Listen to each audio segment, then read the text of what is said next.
Please welcome co-founder, chairman, and CEO of Clear, Caryn Seidman Becker, in discussion with Skift Senior Travel Tech Editor, Sean O'Neill.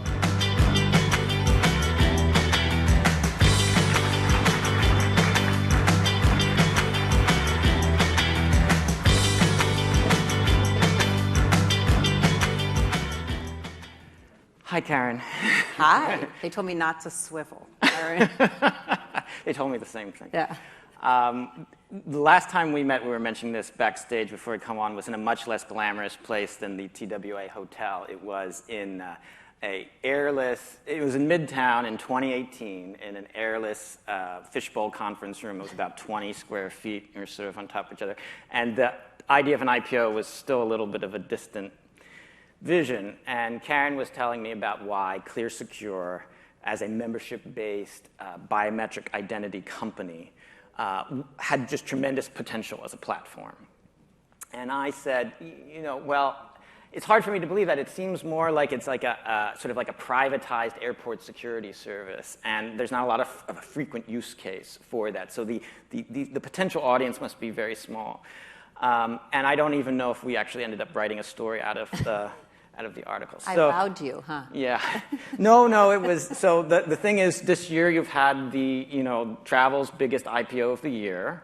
What is your market cap about? It's a little over $6 billion. About Okay. 6.5. So if that's not $6 billion, fuck yous to all of the white male know-it-alls that you've had to put up with for the past decade. Congratulations on the IPO. That's excellent. Thank you. So I'd like to talk about Healthpass, because everyone who came in here used Clear's Healthpass. It helped make our event much more seamless. We've gotten some praise about everything. So how is Healthpass working for you as a product? Healthpass has been an extraordinary product, and one that really aligns with our mission of making experiences safer and easier. So I have to say, when you get up out of bed every day and know that you're making the world a better place, it feels really good, and it's really important because this is about frictionless experiences, right? This is not about taking cards out of your wallet, and here's my Skift, ID that I got here, and here's my driver's license, and here's my vaccine card or my test results. That's not frictionless. And so the feedback and the understanding that the brand carries well beyond travel into so many verticals and has become part of people's daily habit. To your point, sort of our view is always 12 times a year to 12 times a day to make clear your daily habit in travel, sports and entertainment, getting into office buildings, concerts, events, payment. And so it's happening, and it's happening at such an incredibly important time.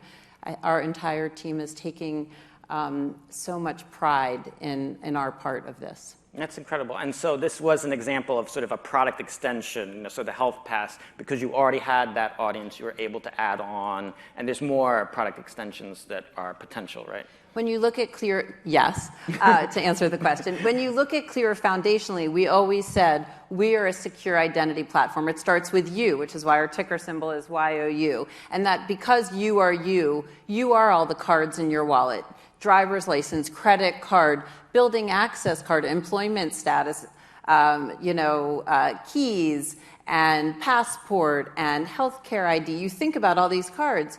But what we realized last March was that there was going to be another card in your wallet, and that's a vaccine card. We were already using it. I had gone to Kenya a few years ago and took out my yellow fever card, which was a yellow card, and they said, don't lose it.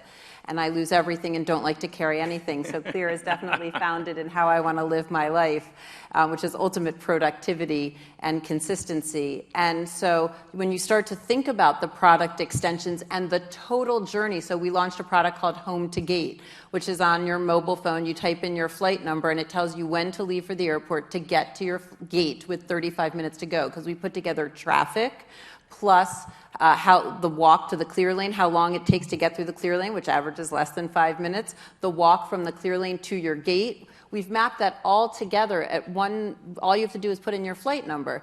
Well, then you can start to pull in other things, like, do you want a car to pull up then? What do you want to order? Because we know that there's a Starbucks, which is important to me. Very You're important getting the to me 6 a.m. flight right from the clear lane to your gate. And so there's products like that. We're going to be launching PreCheck.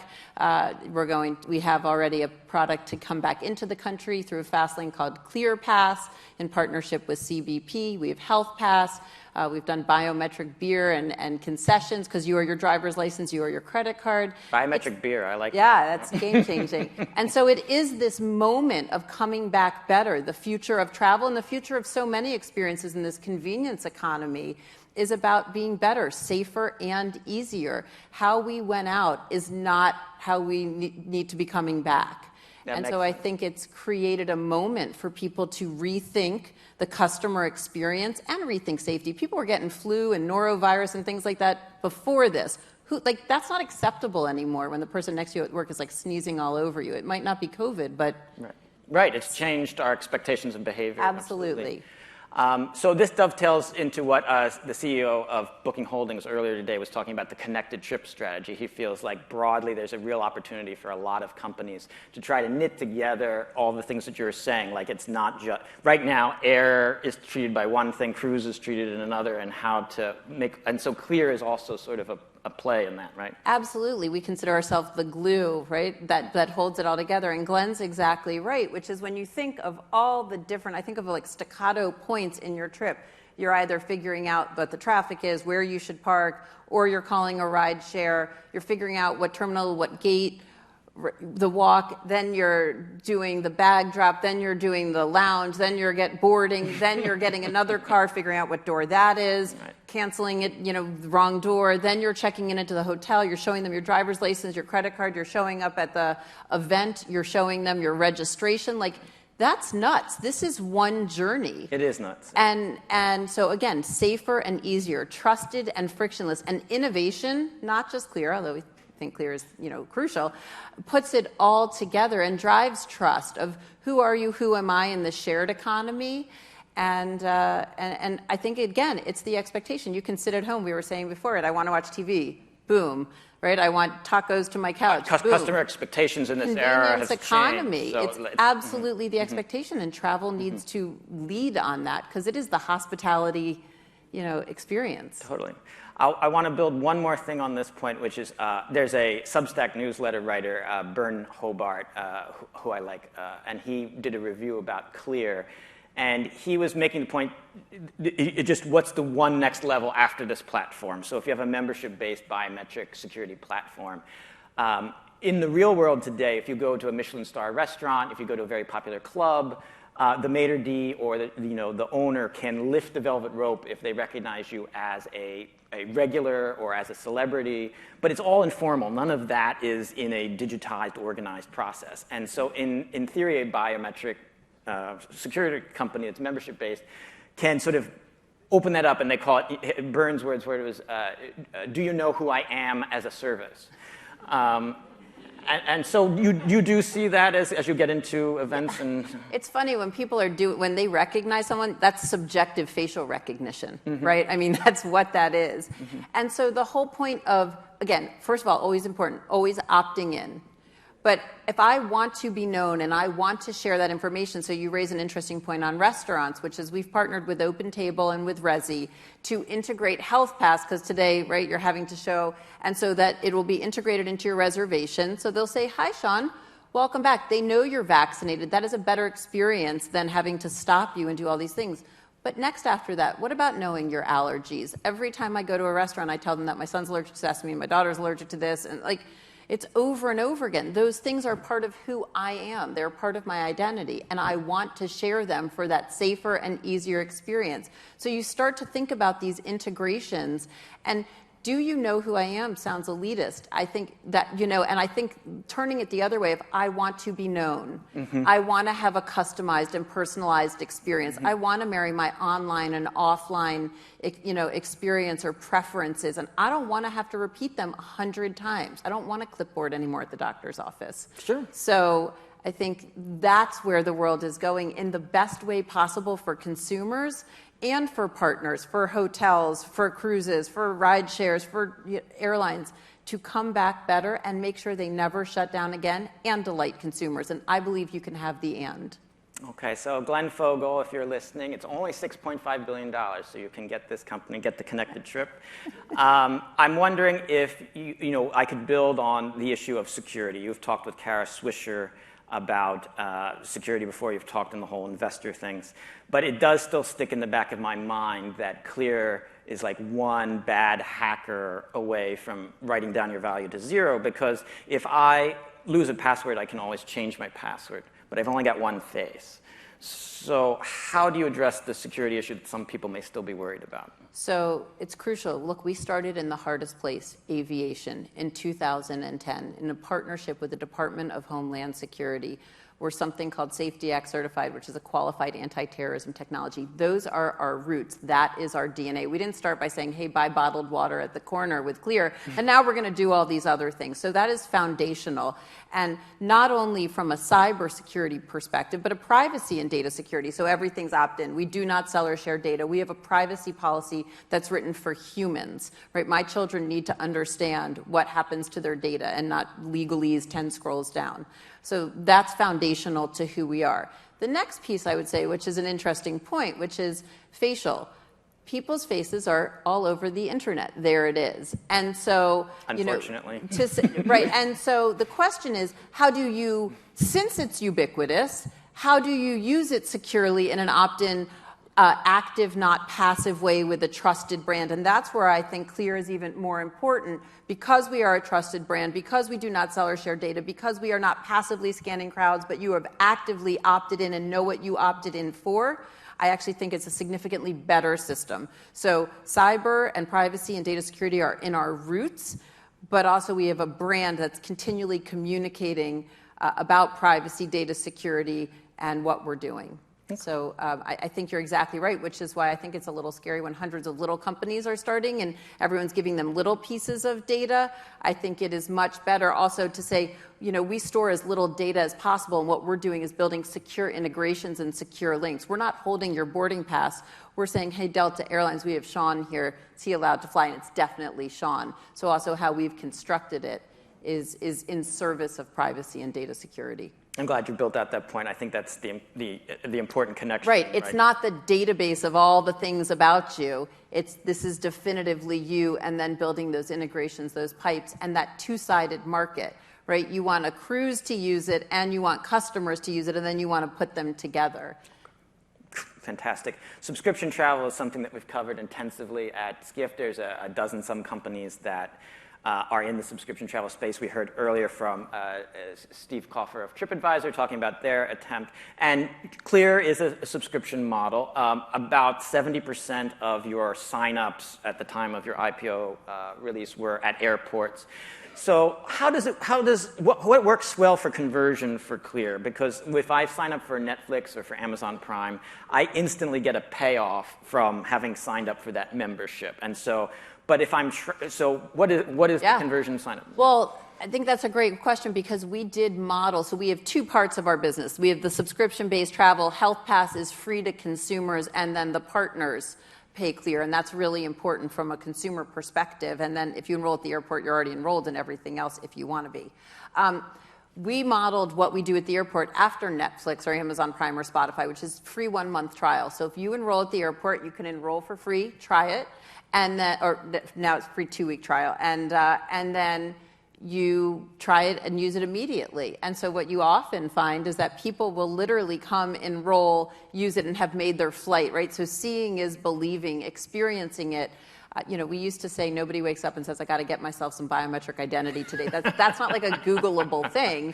And so getting to the airport and seeing the Clear ambassadors, who we think we've sort of built a genius bar in the airports, which is people bring technology to life. You can't just say, here, go, trust it, use it. We have these amazing ambassadors in the airport across the country who bring the technology to life, who explain it, who help enroll, and then to be able to use it, that is instant gratification. And so we have very strong conversion from the free to paid product. And I just have to say, I was in Orlando this week at the airport. It's an incredibly exciting time in travel, coming back better. The Orlando airport was busy in the middle of the day. Okay. And I think the joy and the appreciation that people have for travel, and what I like about subscription travel, not just Clear but others, is some level of predictability and consistency, again, that you experience in other places, now coming to the travel industry. So you expect to see more subscription travel models be experimented and possibly take off? I do. I think the travel industry is an unbelievable, an important industry, and can look to other businesses to redefine itself. And I mean, at some level, timeshares were sort of subscription-based. And so I do, and I think the way people are going to work and travel, they want some sort of pricing certainty. It's a little random today. Sure. I'll remind people, if you have any audience questions, feel free to put them in the app, and we'll get to them. I wanted to build on that because I understand in the beginning, Clear would have gone to airports and say, we'll pay you to let us have signups. Are you getting to a point now, because airports, you add a level of efficiency to the process. Are any airports actually paying you to sell? The answer to that is no. And I love our model. I love our model because we're partnering with airports and cities. We are enhancing security, creating jobs, delighting customers, and making the travel experience better. And we share revenues with them. And so I do think it's a win-win. And I think it's never been more important for airports to be able to invest, and ensure that they are great places for people to come and transit. So one last thing on the subscription model. So for a company like Netflix, the thing that they're looking at is churn. But churn is a lagging thing. If someone drops the subscription, it's too late at that point. What is a metric at Clear that you can track so you know whether the user is likely to be lost? We look at utilization. Okay. We look at NPS score. We are obsessed with the member experience, so we're looking at NPS score. If you are Clear members, you get surveys. And we read them, and we look at them, and we crunch that data. We use service tools like Medallia to see real-time feedback, and you're putting this whole mosaic together. So it's the quantitative, it's the qualitative. Retention is crucial, win-backs and reactivation. So we look at many metrics. And again, right now, just incredibly excited about what we're seeing in the travel industry. Travelers are traveling, whether it be for leisure or business. Just a few interesting stats. People are staying, their median stay is twice as long. This is during what period of time? Right now? Right now. Mm-hmm. So I think when you look at the hybrid work environment, they are weekend travels up by 20%. I think travel patterns are going to change, but holistically, I think more people are going to be traveling and appreciating frictionless home-to-gate experiences more than ever. So cool. Yeah. We have some audience questions. Do you think passports could be digitized, and how far away are we from that? Yes. So to speak our own book, if you go to the ClearPass app, which is a separate app from Clear, you can download for free your passport, digitize it, not download it, but connect it and digitize it and use it to get back into the country quickly. So right now that's obviously a two-step process, but passports have chips in them that phones can read, so you could digitize it. So from a digital issuance perspective, sort of like today, if you get a credit card, it's entered into your Apple Wallet or your other digital wallets, and sent to you physically. I expect the same thing with passports. All of these physical records are just physical manifestations of digital records. All the cards in your wallet are obviously held digitally. You should just be able to connect to them digitally. Mm-hmm. An audience member is asking, can we please get the U.S. government on board with this right now, similar to what's happening in the European Union? Are those conversations happening at the federal level? So we're 18 months into this. There are conversations at the federal, the state, the local. They're all different, all moving forward at different, it is hard. But I think the answer is, to answer the question, the conversations are happening. I think that there are initiatives like the Vaccine Credential Initiative, where a lot of people, including Clear, have come on board. And so I think that there are strong public-private partnerships being forged. And I have to say, I think at the federal level, many people have been working really hard on making good strides. I don't see us having one standardized solution as opposed to a standard that people have to meet. And I think those standards with smart QR codes and the Vaccine Credential Initiative are happening. So the Marriott CEO was on stage, and he had just been back from Europe, and he then spoke to the Commerce Secretary in the U.S., and he was like, in Europe, they've got their act together much better than here. Oh, do you think, just to draw out that point a little bit more, do you think, if we have the standards, as you say, and they're building on it, but where will it be filled out? What's the timeline? I don't know. Look, first of all, the Commerce Secretary, Secretary Raimundo, she's fabulous. I met her. I was really impressed with her. Look, I think, we're partnered with the city of San Francisco, LA. You're going to see more city partnerships coming. Look, this is a complicated country, and I think that trying to forge and force a federal response as opposed to a federal standard, which I think they've done, and building public-private partnerships, it's getting there, right? I mean, we're building partnerships with the NFL, the Las Vegas Raiders, NBA, Major League Baseball. Like, teams are coming on board. I think we've gone from epidemic to endemic. I think standards are coalescing. And I look and say it's happening. Schools are back. Restaurants are open. Broadway restarted. We're all, not all, but lots of us are sitting here, and people are in their offices or at home. It's happening, not as quickly as any of us would like, but... Okay. Do you have everything you need in your platform, or do you need to do any mergers and acquisitions, especially as you seek to expand internationally? I think it's an exciting time, both domestically and internationally, and certainly one of the reasons why we went public was to accelerate our growth and our opportunities, and we are seeing those opportunities around the world today. Okay. And lastly, you essentially got into Clear at the tail end of the financial crisis. Then were hit by the pandemic crisis. Is there any sort of leadership lesson that you've kind of drawn out of that about how you interacted, how you got the team on board, or how you handled anything? I'm a girl who likes a crisis. Look, from crisis comes opportunity, and keeping a cool head, keeping your team together, looking around corners, not burying your head in the sand, and being extraordinarily communicative.